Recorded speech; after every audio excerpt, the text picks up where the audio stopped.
What a lovely Wednesday afternoon. Got off late from work. The clouds are gray.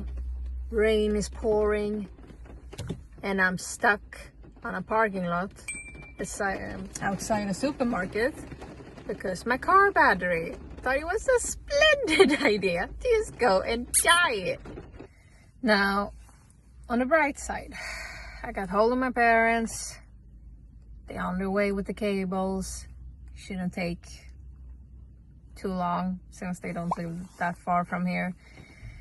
And yeah, and hopefully the battery is the problem. But it seemed electrical because all the lamps on the dashboard just light up like Christmas Day.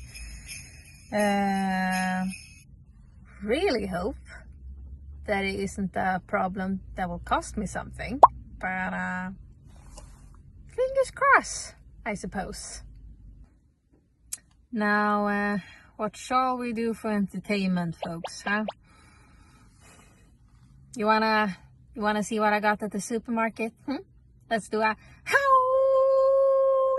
Okay, first item, we got some oat milk for my coffee because oat milk is the best combination with coffee. We got some full grain pasta.